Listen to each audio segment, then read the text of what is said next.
As you can see, the colors of these bars represent the average temperature of the world, as you might have guessed. And as you can understand, things are getting a bit out of hand on Earth in this graph. We only see a color that is reddening like Mars. However, behind that color, there are 43,000 people who died from drought in Somalia last year. I know we also suffer a lot from earthquakes, but it all leads to the same conclusion. We are forgetting the voice of nature. The more we forget, the louder the voice becomes, and the color changes. We have our eyes on the red planet Mars. We want to turn it blue through terraforming, but we also can't resist turning our already blue planet red. So, can't both be possible? Saving Earth and transforming Mars, why not? If everyone places the stones they have in the right place. This is a matter of culture. Permaculture. Let me show you a place. This is not on Mars, but on Earth, however. It didn't originally look like this. Someone tried to mine there. They dug, extracted, and took for 160 years. This alone is not a bad thing. Nature is generous. Now let me show you another place. How is it? Doesn't it look like a tropical paradise? Millions of plants live together here. The chirping of birds never ceases. Even looking at the images makes you feel like you're breathing. These two different-looking areas have something in common, because they are both exactly the same place. I'm not kidding. In 1999, a visionary group of people set their sights on this abandoned mine, just as we are now setting our sights on Mars, and they said, "We can turn this place into a tropical paradise." They left their jobs and dedicated their lives to this, thinking that if we can put the pieces we take from nature back in the right order, we can succeed. They filled this area with 83,000 tons of soil made from recyclable waste. They brought millions of plants from all over the world. He built domes and greenhouses, similar to what we are planning to build on Mars, but on a scale never seen before. They managed to fit a whole world into that tiny, devastated area, and they called it the Eden Project. Joe Elworthy, one of the key figures of this Eden Project, says, "We have shown how interconnected everything is, and how beautiful a world we can leave behind if we act responsibly. Everything is connected. If we can see these connections and do what is necessary, we can achieve terraforming not only on Mars but also on Earth." We constantly receive bad news about the climate crisis. Scientists published another important report just last week. They say humanity is on thin ice, and this ice is melting rapidly. In this report, prepared by the United Nations, all countries, organizations, and companies around the world are invited to fulfill their responsibilities, because world leaders agreed on 17 goals for a better world by 2030. I don't know all of them by heart, but I remember them with an app on my phone. I mentioned that it was possible to take a mine and transform it into a tropical paradise.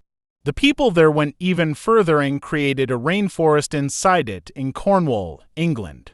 We created this isolated system and built a rainforest within it. If we can do this in Cornwall, we can easily rebuild the Amazon rainforest, Joe says. We'll understand better why Joe talks about rebuilding the Amazon in a moment.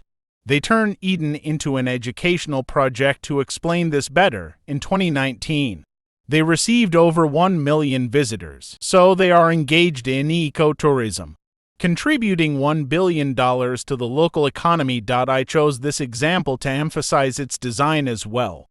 There is a reason it resembles the bases envisioned to be established on planets like Mars. It's an ecological design. The domes were designed inspired by nature and the honeycombs of bees. The principle is minimum material, maximum durability. At the same time, each hexagon contains 3 layers of ETFE, a flexible, recyclable plastic material. This way, they create excellent insulation. They can keep the heat inside during the day and release it outside at night. Moreover, if broken, there is no risk of injury like glass. Maybe there's no danger under this roof, but there is danger under the world's roof. Remember the rainforest under these giant domes built in 20 years. We are destroying an area of that size in the Amazon every 12 seconds. We shouldn't underestimate the importance of a forest if the Amazon rainforest disappears. Temperatures will be 4 to 5 degrees higher because the white clouds in the sky reflect the heat back. Then the forest sweats, evaporates, rain falls, everything cools down when it gets hot again. Clouds form. It's a cycle. By harming the Amazon, we are damaging a whole cycle. We are breaking the chain. Don't break the chain. Since the beginning of the video, I have been repeating some keywords. I'm trying to build something with them. Everything I've talked about today has many names, but I want to highlight one: permaculture. It is an approach that can be applied everywhere. Not just when doing things with toys like these. No matter what I do, I can act with permaculture principles. These principles are so universal that whether we build houses on Earth today or establish bases on Mars tomorrow, they are valid everywhere.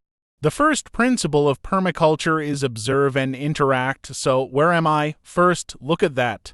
What forces are active in my environment? First, we need to understand these in order to create a design accordingly, right? Climate, topography, water, soil, air, fire, wildlife, human factor, all of these need to be observed first. Let's say there's a mountain in our location. The second principle is capture and store energy. Not just electrical energy. For example, water should also be utilized. I compare these permaculture principles to computer games.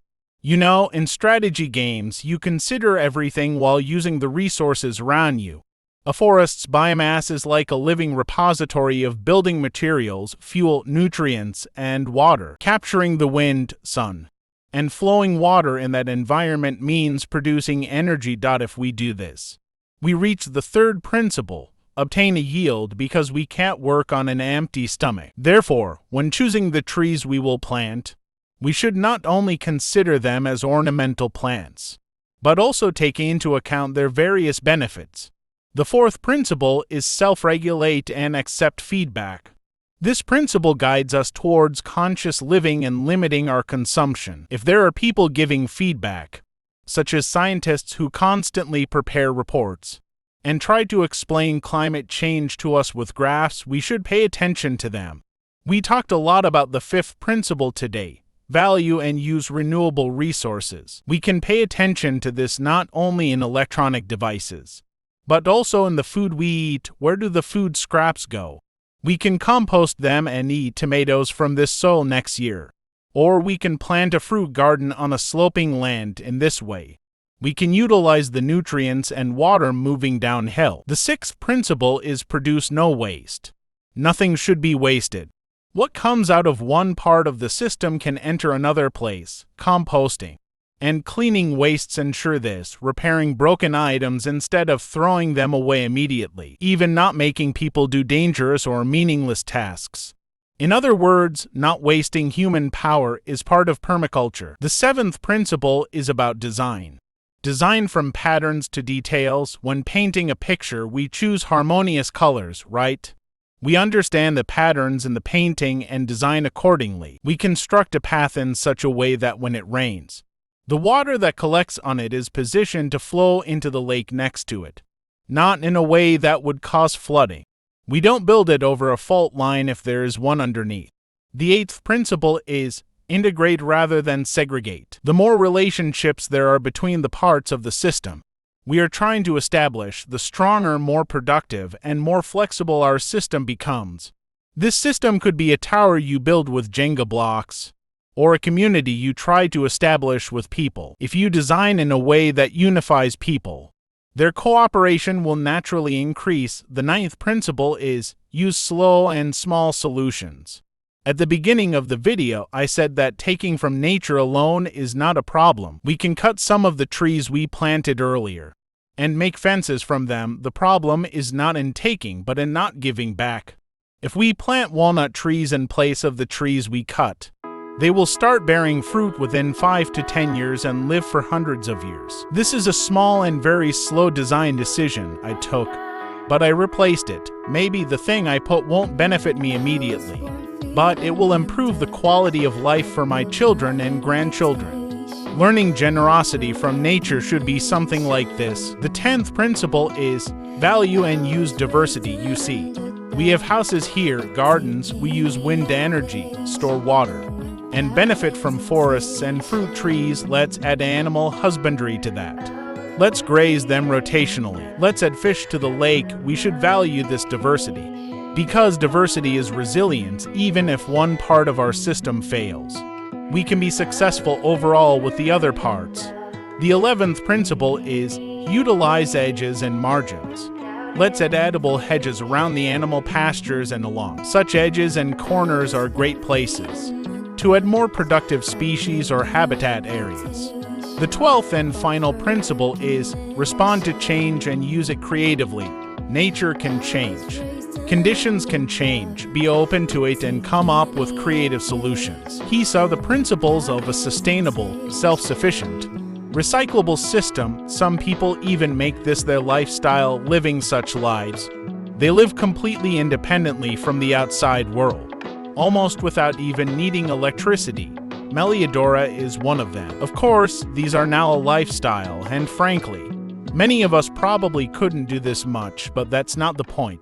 The point is to understand these principles and integrate them into our lives to provide the maximum benefit. For example, how much of the food we buy from the market is wasted? Do you think, can we reduce this? Let's all take proactive action by stepping outside our comfort zones. Let's either not buy or try to buy less of the items we think will go to waste. One think we can achieve this, honestly. Since I started paying attention to this, I have significantly reduced my waste. If there are any leftovers, I now turn them into compost. Statistical estimates in the US show that food waste is around 30 to 40%, which corresponds to $150 billion. Just think of the impact this alone could have.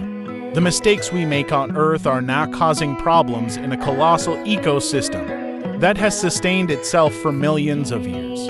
If one day we are to start over and rebuild Mars from scratch, these small mistakes will no longer be small. Well, that's it, folks. We've shared some valuable information about permaculture and sustainable living with you today.